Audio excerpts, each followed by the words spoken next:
Hello everyone, today I am featuring my Fender Jag-Stang guitar, also known as my favorite guitar, and I've been thinking about it, like I wanted to make this video to feature this guitar, and I'm like, do I talk more, do I play more? And I think when it comes to gear videos, people like to see sound more. What does it sound like? Now, most people when looking up a Jag-Stang, I imagine already know what it is. You know, who designed it, Kurt Cobain, Mustang, Jag-Stang put together. He didn't use it that much, but yeah, he did design it. Fender put it out a couple times in the 94, 96. That's when this one was made right here. And I found it from a pawn shop. I found it at a pawn shop and purchased it in 2002. That's around the time where they released them again. And now, after a long time of discontinued, of the guitar being discontinued, they released it again. So you can actually buy these guitars brand new. If you want an older model like this one, the prices are getting a little higher on eBay every couple years, I've noticed. So yeah, before I go forward, I am not that good at gear videos. I've made a few, and I am dumb when it comes to gear. I'm not necessarily proud of it, but I'm not that, like I never dived into like electronics, gear, maybe that's my loss, but I also know that sometimes people like to see gear videos that are just kind of surface level, where you just show the guitar off and talk about it in a more of a vague way. You know, I don't know, what the pots are here, but I don't know what all these switches do. But I do know the ones I like to use. And this guitar is my favorite guitar. I started using it when I started doing my solo stuff in 2005. If you go to my Chris Guy Music, you can hear that first album called Mixed Up in Hollywood. That's the first time I used it, and my dad, he started saying, like, back then, because that's around the time where I started recording all the instruments, the drums, the bass, the guitar, and vocals, and he would always tell me, you gotta find that Texas sound. And I'm like, well, what did that mean, Texas sound, right? I still don't necessarily know, but nevertheless, I know what it is when it comes to like us, talking about it. And that is a sound. I have a Fender Ultimate Chorus, and I've had this amp for a long time. And the sound that we call the Texas sound is like not too distorted. On here, I have it around. I have it on a little past 4 in the gain, and I use this switch right here. That's right. That's the gear video we're talking about here. I use this switch like this, and I believe it features the single coil pickup right here. So, and this is the sound that I usually go for in 90% of all my recordings. So I'll play one of those older songs just to show what it sounds like. Let's see. But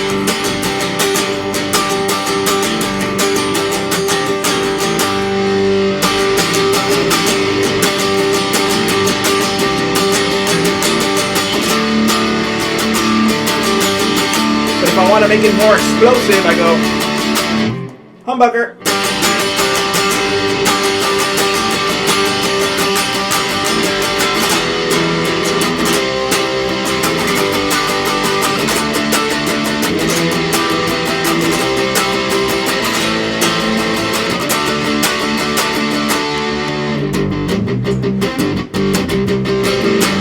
That's the sound right there, and that's the sound that we call the Texas sound. It's kind of just like a little bit of gain, and putting it on this switch brings a lot of it out and kind of makes it more explosive. So usually what it is, it's either if I got a solo, I'm not much of a lead guitar player, but when I do my solos or my songs,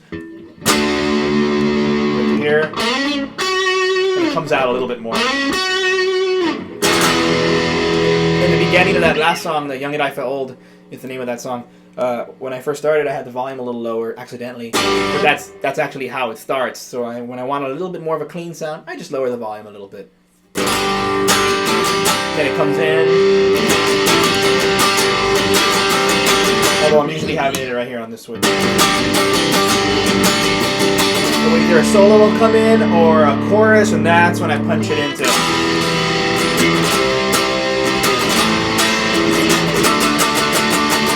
One of my newer songs called Blue Whale, which actually is not this guitar. So let me talk a little bit for a little bit. So So I use this guitar, like I said, on most of my recordings. In 2015, and you might notice actually that there's a few different what would you call them, cosmetics on this guitar than you would get like brand new or from the original version. These volume knobs, these knobs are not the original. And this pickup, this humbucker, is not the original either. When I got it replaced, though, I had some time with the original one. It didn't sound much different. To be honest with you, it sounds pretty much the same. Let's see what else. I played it like this for all the way to about 2015. Then this pickup, I believe it was this one, just kind of blew out. And then followed by this one. So I was using it just with a humbucker for a while. I mean, I'm sorry, the single coil for a while. And then that went out, so like, done.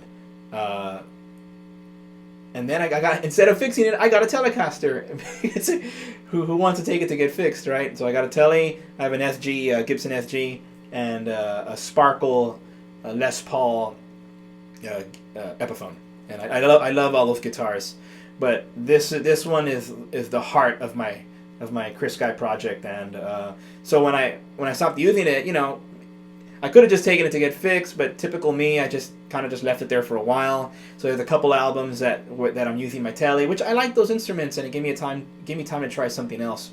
But there's another little aspect of gear that I want to talk about in this video. This is, I guess, the perfect time to go to it, and that is that I've always had a habit. I don't know what it is, to be honest with you, that my instruments always become hard to play. Maybe I just don't take care of them that well.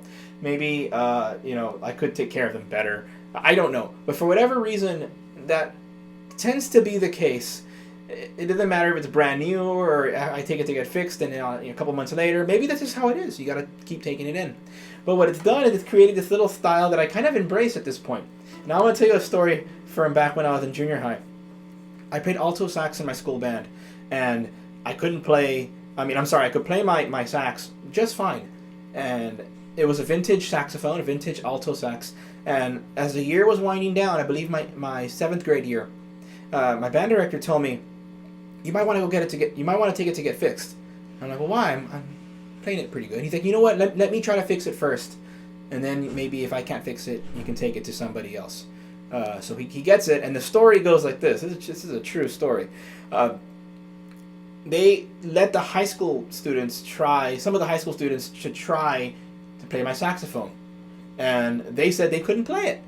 No, but we tried to let some students try your instrument, and they couldn't play it. It's unplayable. But I was playing it, right? So that summer I took it to get fixed, and I got it right after the school year started, and the following school year started, and it worked, but I didn't like it as much for some reason. Now I was having trouble playing it for whatever reason. Then I ended up losing that saxophone shortly after, and actually left the band shortly after that. But I mean, I still play sax a little bit to this day. I'd like to play more, but anyways, different story. So, the moral of that story is I could play a saxophone that, for some reason, other people couldn't. That story keeps on replaying itself because my Hofner bass feels pretty good to me. When other people pick it up, they're like, how do you play this thing? The action is high. It just got this, like, it's like alive every time I feel the bass. It just feels different every time. But I enjoy that. Now I'm going to there's a movie. I'm going to mention the movie It Might Get Loud, which is a movie that features Jimmy Page, Led Zeppelin, Jack White, White Stripes, and more, and The Edge from U2. They set their gear up. They talk about guitar. It's cool. It's a cool movie.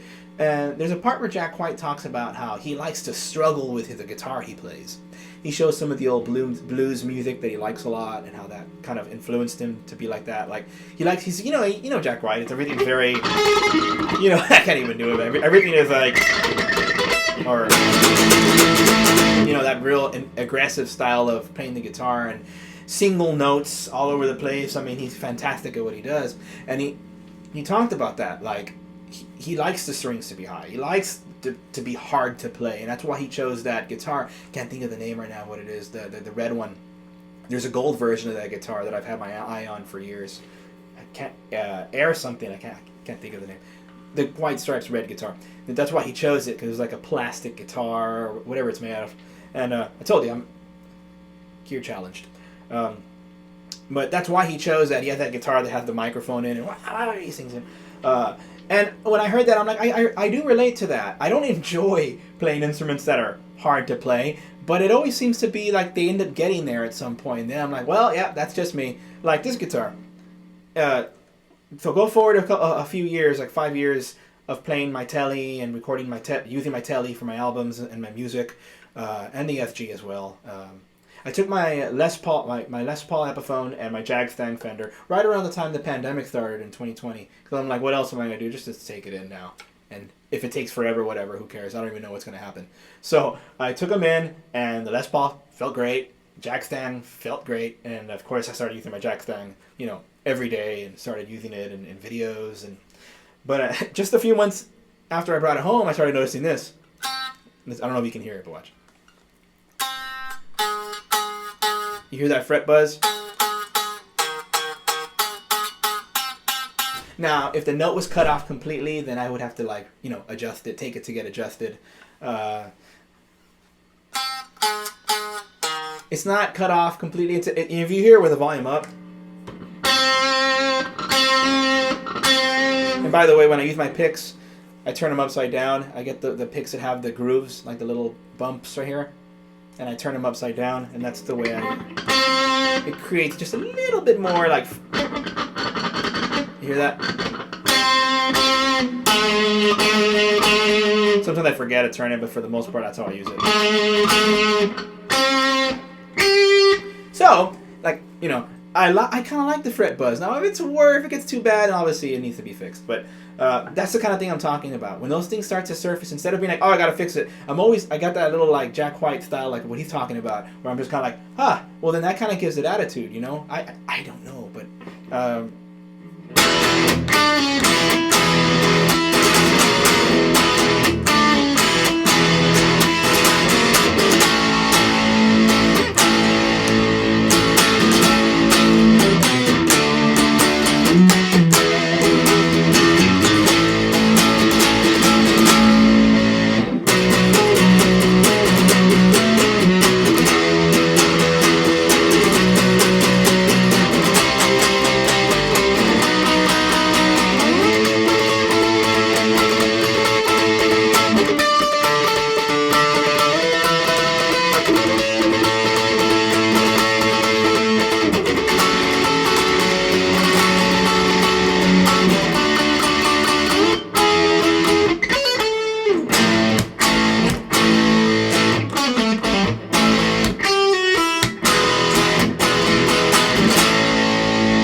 I just love this guitar.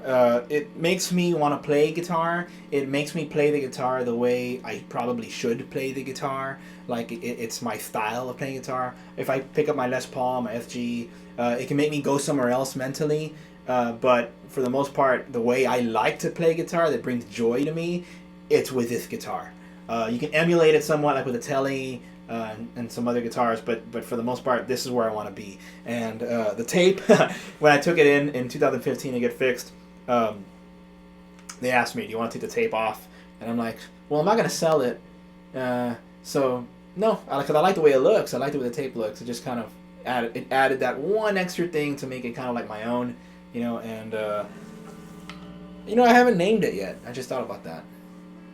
I should probably name it.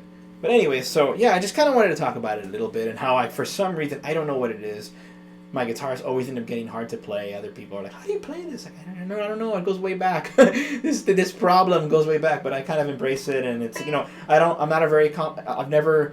I play very simple songs. I was going to say I don't play very complicated, but I play very simple songs, but I try to let them have character. Chords can be, you can, like, let's just take for the example, the song I've been playing over and over right now, the fast one. It's called Fragment. You could go, it goes like this.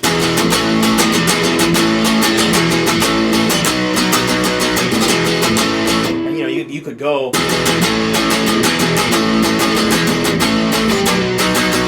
But that's not how it goes. I mean, that's simple, E major and A, and B, it's just chords. But instead I go.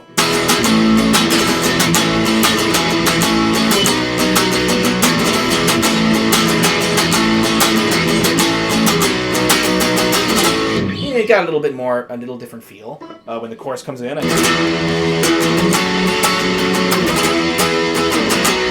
I like to kind of like press the strings hard to where you hear them kind of shake around.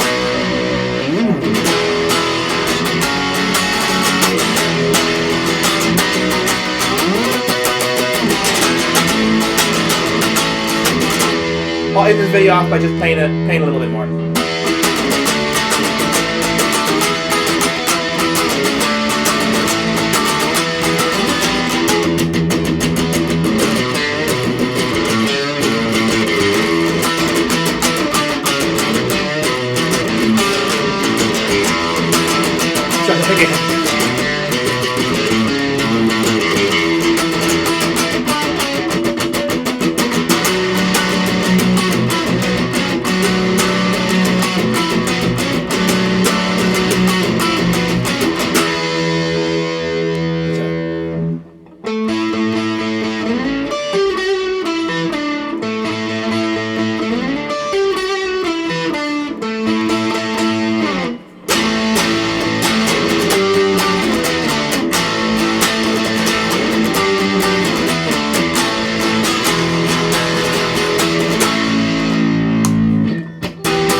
Anyways, you kind of get the picture. Playing a little bit of some of my songs there. Just playing how I like to play the guitar. I think every guitar player, no matter what you play, you want to have an instrument in your hand or in your hands that feels like that makes you want to play, that gives you joy. And for me, it's this Fender Jag-Stang. Check it out on Guitar Center. They have some, or I'm pretty sure other music websites have the guitar as well, but I really, really enjoy it. It tends to be synonymous with like alternative music, alternative rock and roll, indie rock and roll. I've seen, Kurt Cobain used it a little bit. REM, I've seen it with REM. I've seen it with Courtney Barnett recently. So it's out there. It's a really cool looking guitar. Sounds really cool, and it can get quite fuzzy. It's got power. I use it here. And I use it here. That's pretty much it for me. I lower the volume and raise it as I see fit, whatever fits the song, and that's it. I hope you enjoyed it. It's kind of scattered little video, but it's featuring my Fender Jag-Stang, and you know what? I'm probably gonna name this thing soon. So I don't know. We'll see. All right. Until next time. Rock on.